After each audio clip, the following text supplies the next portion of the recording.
നമസ്കാരം, ഈസി അക്കൗണ്ട്സിലേക്ക് സ്വാഗതം. ഞാൻ എടുക്കാൻ പോകുന്നത് ബികോം 5th സെമസ്റ്ററിലെ കോസ്റ്റ് അക്കൗണ്ടിംഗ് എന്ന സബ്ജക്റ്റ് ആണ്. അതിൽ മൊഡ്യൂൾ 2 ആണ് നമ്മൾ എടുത്തുകൊണ്ടിരിക്കുന്നത്, accounting and control of material cost. അപ്പോൾ അതിനകത്ത് നമ്മൾ എക്കണോമിക് ഓർഡർ ക്വാണ്ടിറ്റിയിലെ ഇല്ലിസ്ട്രേഷൻ 1 ചെയ്തിരുന്നു. അപ്പോൾ ഇന്ന് ഇല്ലിസ്ട്രേഷൻ 2 ആണ് നമ്മൾ പറയാനായിട്ട് പോകുന്നത്. അപ്പോൾ ഇല്ലിസ്ട്രേഷൻ 2ൻ്റെ ക്വസ്റ്റ്യൻ ഞാൻ ജസ്റ്റ് ഒന്ന് ബോർഡിൽ എഴുതിയിട്ടുണ്ട്. അപ്പോൾ എന്താണെന്ന് നമുക്ക് നോക്കാം.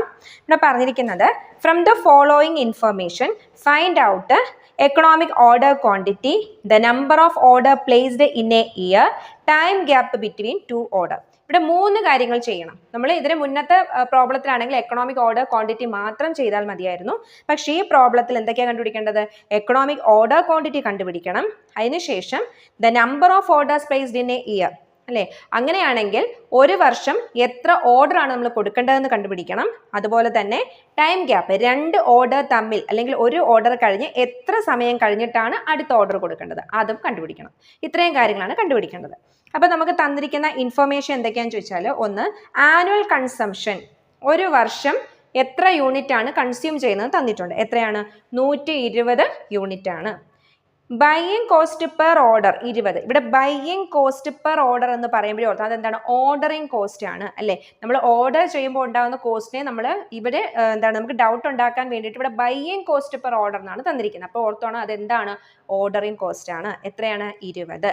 ഇനി പ്രൈസ് പെർ യൂണിറ്റ് തന്നിട്ടുണ്ട്. പ്രൈസ് പെർ യൂണിറ്റ് തന്നിരിക്കുന്നത് എന്തിനാണ്? നമ്മുടെ ഇൻവെന്ററി കോസ്റ്റ് കണ്ടുപിടിക്കാൻ വേണ്ടിയിട്ടാണ്. ഓക്കെ, ഇൻവെന്ററി ക്യാരിയിങ് കോസ്റ്റ് കണ്ടുപിടിക്കുന്നതിന് വേണ്ടിയിട്ടാണ് എന്ത് തന്നിരിക്കുന്നത്? Price per unit. തൊട്ട് താഴെ എന്ത് തന്നിട്ടുണ്ട്? Storage and carrying cost as a percentage of average inventory 12%. അപ്പോൾ ഈ 12% എന്ന് പറയുന്നത് നമ്മൾ എങ്ങനെ പെർ യൂണിറ്റിന്റെ കോസ്റ്റ് ഇൻറ്റു 12% ചെയ്യുമ്പോൾ നമുക്ക് എന്ത് കിട്ടും? ഇൻവെന്ററി ക്യാരിയിങ് കോസ്റ്റ് കിട്ടും. അപ്പോൾ ഇത്രയും കാര്യങ്ങളാണ് നമ്മുടെ ക്വസ്റ്റ്യൻ. ഇത് വെച്ചിട്ട് നമുക്ക് എന്ത് ചെയ്യാം?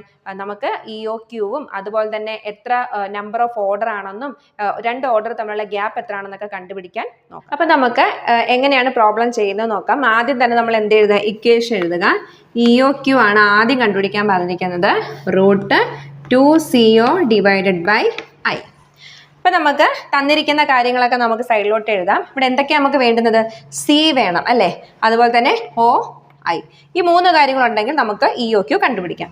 C എന്ന് പറഞ്ഞാൽ എന്താണ്? കൺസംഷൻ പെർ ആനം, ഒരു വർഷത്തിൽ എത്ര കൺസ്യൂം ചെയ്യുന്നു എന്നാണ് നമ്മുടെ ക്വസ്റ്റ്യനിൽ തന്നിട്ടുണ്ട്. ഒരു വർഷം എത്ര കൺസ്യൂം ചെയ്യുന്നതാണ് പറഞ്ഞിരിക്കുന്നത്? 120 യൂണിറ്റ്. അപ്പം നമുക്ക് C കിട്ടി. ഇനി അടുത്ത O ആണ്. ഇവിടെ നമുക്ക് ഓർഡറിങ് കോസ്റ്റിന് പകരം ബൈയിങ് കോസ്റ്റ് പെർ ഓർഡർ എന്ന് തന്നിട്ടുണ്ട്. അത് തന്നെ എന്താണ്? ഓർഡറിങ് കോസ്റ്റ് ആണ്, അല്ലേ? അപ്പോൾ അത് Oയും തന്നിട്ടുണ്ട്. ഇനി എന്താണ്? I ആണ്. അപ്പോൾ നമുക്ക് C 120, O 20 കിട്ടി. ഇനി I എത്രയാണ് നമ്മൾ കണ്ടുപിടിക്കണം. കാരണം ഇവിടെ എന്തൊക്കെ I നമുക്ക് ഡയറക്റ്റ് തന്നിട്ടില്ല, പകരം 12% എന്നേ പറഞ്ഞിട്ടുള്ളൂ. അപ്പോൾ ഈ 12% തന്നാൽ നമ്മൾ നോക്കേണ്ടത് ഇവിടെ കോസ്റ്റ് പെർ യൂണിറ്റ് തന്നിട്ടുണ്ടോ നോക്കുക. കോസ്റ്റ് പെർ യൂണിറ്റ് തരും. ആ കോസ്റ്റ് പെർ യൂണിറ്റിൻ്റെ 12% കണ്ടുപിടിക്കേണ്ടത്. അപ്പം കോസ്റ്റ് പെർ യൂണിറ്റ് ഇവിടെ എത്രയാണ്? 100 ആണ്, അല്ലേ? 100 ഇൻറ്റു 12%. ഈ 100 വെട്ടിപ്പോയി, ബാക്കി എത്ര കിട്ടും? 12. അപ്പം നമുക്ക് എന്തൊക്കെ കിട്ടി? C കിട്ടിയിട്ടുണ്ട്, O കിട്ടിയിട്ടുണ്ട്, I കിട്ടിയിട്ടുണ്ട്. നമുക്കിനി ഇക്വേഷനകത്ത് ഇട്ട് കൊടുക്കാം. √2 അതുപോലെ എഴുതുക. സിയുടെ സ്ഥാനത്ത് C എത്രയാണ്? 120 ഇൻറ്റു O എത്രയാണ്? 20 ഡിവൈഡഡ് ബൈ 12. ഓക്കെ, അപ്പം നമുക്ക് ഈ 12ഉം 120 കൊണ്ട് വെട്ടുവാണെങ്കിൽ 10 കിട്ടും, അല്ലേ? അപ്പം എത്ര വരും? √2 ഇൻറ്റു 10 ഇൻറ്റു 20 എന്ന് വരും. ഇപ്പം എല്ലാവരും ഗുണിക്കുമ്പോൾ നമുക്ക് എത്ര കിട്ടും? 400 വരും, അല്ലേ? √400 എന്ന് വരും. √400 മാറ്റി എത്ര വരും? 20 യൂണിറ്റ് എന്ന് ആൻസർ വരും. √400 എന്ന് പറഞ്ഞാൽ എന്താ? 20 ഇൻറ്റു 20 അല്ലേ? അപ്പോൾ റൂട്ട് മാറ്റുമ്പോൾ നമുക്ക് എത്ര കിട്ടും? 20 കിട്ടും. അപ്പോൾ ഇതിന് എന്താ മനസ്സിലാക്കേണ്ടത്? ഇവിടെ 20 യൂണിറ്റ് ആണ് നമ്മൾ ഓർഡർ ചെയ്യുന്നതെന്നുണ്ടെങ്കിൽ നമ്മുടെ ഓർഡറിങ് കോസ്റ്റും ക്യാരിയിങ് കോസ്റ്റും നമുക്ക് എന്ത് ചെയ്യാൻ പറ്റും? കുറച്ച് നമുക്ക് സാധനം വാങ്ങിക്കാൻ പറ്റും. ഓക്കെ, ഇനി നമ്മൾ എന്താ കണ്ടു? അപ്പോൾ നമുക്കിവിടെ എക്കണോമിക് ഓർഡർ ക്വാണ്ടിറ്റി 20 യൂണിറ്റ് എന്ന് പറഞ്ഞാൽ നമ്മൾ 20 യൂണിറ്റ് വെച്ച് നമ്മൾ എന്ത് ചെയ്യുകയാണെങ്കിൽ ഓർഡർ ചെയ്യുകയാണെന്നുണ്ടെങ്കിൽ നമ്മുടെ ഓർഡറിങ് കോസ്റ്റും ക്യാരിയിങ് കോസ്റ്റും നമുക്ക് കുറയ്ക്കാൻ പറ്റും. ഇനി നമ്മൾ കണ്ടുപിടിക്കേണ്ടത് എന്താണ്? ഒരു വർഷം എത്ര തവണ ഓർഡർ ചെയ്യണം എന്നാണ് അടുത്ത കണ്ടുപിടിക്കേണ്ടത്. ഇനി അടുത്തായിട്ട് കണ്ടുപിടിക്കേണ്ടത് എന്താണ്? Number of orders in A year. Number of orders in A year. ഒരു വർഷം എത്ര ഓർഡർ ചെയ്യണം എന്ന് വെച്ചാൽ നമ്മൾ ആകെ ഇവിടെ മനസ്സിലാക്കണം, നമ്മുടെ ഒരു വർഷത്തിൽ എത്ര യൂണിറ്റ് ആണ് ഇവിടെ വേണ്ടുന്നത്? 120 യൂണിറ്റ് ആണ് വേണ്ടുന്നത്. ഒരു തവണ എത്ര യൂണിറ്റ് വെച്ച് ഓർഡർ ചെയ്യാനാണ് നമ്മളിപ്പോൾ കണ്ടുപിടിച്ച് വെച്ചേക്കുന്നത്? 20 യൂണിറ്റ്. ഓക്കെ, അപ്പം നമുക്ക് എന്ത് കിട്ടും? 6 ഓർഡർ.